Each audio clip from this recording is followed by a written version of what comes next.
आजादी कश्मीर हमारा है,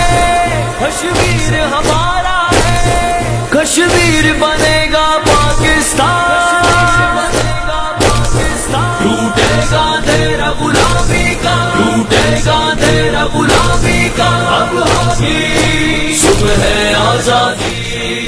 د هیواد نورو برخو په شان په ضلع کوروم کې هم یوم احتسال کشمیر ډیر په قومي جذبې سره ولمنځل شو. په دې لړ کې په ساده ښار کې هم یوه لویه ریلي ویستل شوې وه چې پکې انجمن حقوقي دوکانداران سده سرکاري غیر سرکاري تنظیمونو د کالج او د سکول طالب علمانو استادانو قومي مشرانو او عام ولس په ګڼه شمېره کې ګډون کړی و. په ریلۍ کې شریکو خلکو په لسونو کې بینرې او د پاکستان بیرغونه نیولي د کشمیریانو د پاکستان او د پاک پوځ په حق کې او د هند پر ضد نارې وهلې. ریلۍ ته مشرانو وویل چې په کشمیر کې د هند پوج او د مودي سرکار کوم ظلم شروع کړی دی، ملل متحد او نړیوال هیوادونه دې په پوری توګه د دې ظلم نوټس واخلي او ظالم او انتها پسند مودي پر ضد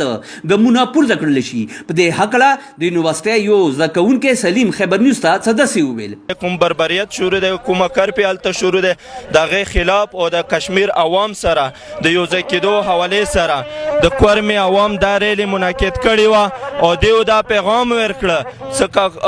انډیا کوم ظلم شروع کړی دی، کوم بربریت شروع کړی دی، هلته کوم جوماتونه بند کړي دي، عوام خپله خوشحالي نشي منولی، د هغې مو خلاف یو. انټرنیشنل انساني حقوقو کومې ادارې دي هغه ته مو خواست کوو څه په دې باندې د زر ته زره اکشن واخلي چې دا ظلم ختم شي. په ریلۍ کې وینا کوونکو د دې خبرې پخلی وکړو چې کچرې اقوام عالم په پوری توګه په کشمیریانو د ظلم نوټس وانخیستو نو د پاکستان قبایل به د 1948 تاریخ یو ځل بیا تازه کوي. کیمرامین محمد باسط سره اقبال حسین اقبال، خیبر نیوز، صدا ضلع کوروم.